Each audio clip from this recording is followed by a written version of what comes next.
ఎందుకు శంకరపల్లిలోనే ఇన్వెస్ట్ చేయాలి, ఎందుకు వెస్ట్ హైదరాబాద్లోనే ఇన్వెస్ట్ చేయాలి, ఎందుకు ఎస్పెషల్లీ మా సౌత్ ప్రైడ్ సాంక్చురీలోనే ఇన్వెస్ట్ చేయాలి అన్నదానికి ఆన్సర్ నేనేం చెప్తానంటే, శంకరపల్లి వరకు ఇప్పుడు ఆల్మోస్ట్ సాచురేటెడ్ అయిపోయింది.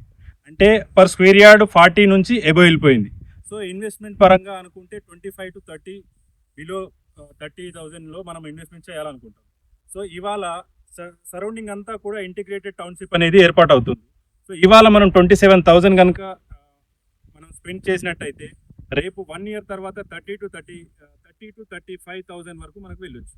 అండ్ దాని తర్వాత 3 to 5 years కనుక మనం వెయిట్ చేయగలిగితే 100% ఇది 80,000 to 1 lakh per square yard వరకు వెళ్ళే ఛాన్సెస్ అయితే 100% ఉంది. ఎలా అంటే ఓఆర్ఆర్ చూసుకుంటే 15 minutes డిస్టెన్స్లో ఉంది.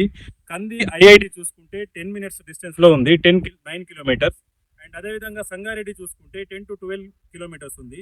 అండ్ ఈ విధంగా చూసుకుంటే శంకర్పల్లి 5 kilometers ఉంది. And Mokila 15 kilometers, Neopolis 25 to 30 minutes.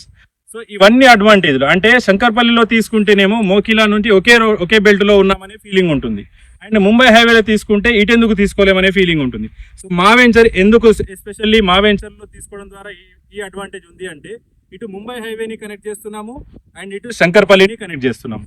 ఈ రెండు ఏరియాలని కూడా సమంగా అంటే మధ్యలో ఉన్నాం మనం. ఓఆర్ఆర్కి మధ్యలో, రీజనల్ రింగ్ రోడ్కి మధ్యలో, అండ్ ముంబై హైవేకి మధ్యలో, శంకర్పల్లికి మధ్యలో, అన్నిటి కూడా 5 to 10-15 minutesలోనే మనం చేరుకోవచ్చు.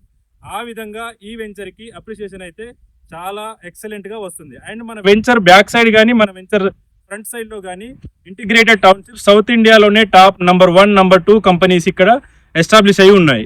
సో వన్స్ ఒక పెద్ద కంపెనీలు అనేవి మన సరౌండింగ్లో ఉన్నప్పుడు ఆ కమ్యూనిటీ ఎలా బిల్డ్ అవుతుంది అనేది కూడా మన ఎక్స్పీరియన్స్ని బట్టి మనకు అర్థమవుతుంది. మన యొక్క ప్రాపర్టీ వాల్యూ అనేది ఎలా ఇంక్రీజ్ అవుతుంది అనేది కూడా మనం చూసుకోవచ్చు. అండ్ ఇంకా పూర్తి వివరాలు కావాలి, ఎటువంటి కంపెనీస్ వస్తున్నాయి అని తెలుసుకోవాలనుకుంటే పైన కనిపిస్తున్న నెంబర్కి కాల్ చేయండి. నేను మీకు పిన్ టు పిన్ మీకు ఎక్స్ప్లెయిన్ చేస్తాను. అండ్ సైట్ విజిట్కి ప్లాన్ చేయండి. ఖచ్చితంగా వెస్ట్ హైదరాబాద్లో ఒక ప్లాట్ అయితే మీరు సొంతం చేసుకోండి. Thank you, all the best.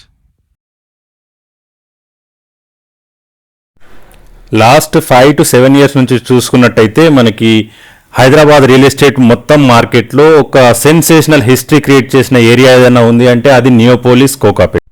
కొందరు దీన్ని మార్కెట్ హైప్ చేస్తుంది అనుకోవచ్చు, కొందరు గవర్నమెంట్ ఈ ఏరియాని ఫోకస్ చేస్తుంది, ఈ మార్కెట్ని హైప్ చేసి ప్రైజెస్ని హైక్ చేసి చూపిస్తున్నారు అనుకోవచ్చు. ఏదేమనుకున్నప్పటికీ వాస్తవంగా అక్కడ గ్రోత్ అనేది ఎలా జరుగుతుంది, అక్కడ ప్రైజెస్ అనేవి లేదా హైదరాబాద్ ఐటీ కారిడార్ ఎక్స్పాన్షన్ అనేది ఎలా జరుగుతుంది అనేది మనము గమనిస్తూనే ఉన్నాం. 10 to 15 years బ్యాక్ వచ్చేసి నియోపోలిస్ దగ్గర మార్కెట్ అంతా అక్కడ సేల్స్ మార్కెట్ ఉంది, ఎమర్జింగ్ మార్కెట్ ఉండేది.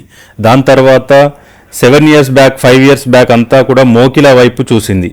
అండ్ లాస్ట్ 3 to 5 years నుంచి చూసుకుంటే శంకర్పల్లి వైపు కూడా ఒక రీజనబుల్ ప్రైజెస్ అనేవి ఉండేవి. ఇప్పుడు శంకర్పల్లి కూడా సాచురేటెడ్ పాయింట్కి రీచ్ అయింది. సో శంకర్పల్లిలో కూడా 40 నుంచి ఎబో ప్రైజెస్ అయితే చూస్తున్నాం. సో శంకర్పల్లిని క్రాస్ అయ్యి ఇటు మోమిన్పేట్ రూట్ వరకు కూడా వెంచర్స్ అనేవి వేయడం జరుగుతుంది. బడ్జెట్ని బట్టి ఆ ఏరియాలో కూడా మనం తీసుకోవచ్చు. అండ్ అదేవిధంగా చూసుకుంటే ఇటు జుల్కల్ నుంచి ముంబై హైవే కంది వైపు చూసుకుంటే ఈ వైపు కూడా మార్కెట్ అనేది చాలా ఫాస్ట్గా గ్రో అవుతుంది. సో ఈ ఏరియా గ్రోత్కి తగ్గట్టుగానే ప్రీమియం డెవలప్మెంట్స్, ప్రీమియం ఎమ్యూనిటీస్ అయితే ఈ వెంచర్లో ఇవ్వడం జరుగుతుంది. 45 acresలో హెచ్ఎండిఏ విత్ టీజీ రేరా అప్రూవల్స్తో మన వెంచర్ అయితే ఉంది. పైన కనిపిస్తున్న నంబర్కి కాల్ చేయండి. పూర్తి వివరాలు మనము డీటెయిల్డ్గా మాట్లాడుకుందాము. సైట్ విజిట్కి ప్లాన్ చేయండి. మీ పీస్ ఆఫ్ ల్యాండ్ని ఓన్ చేసుకోండి. Thank you, all the best.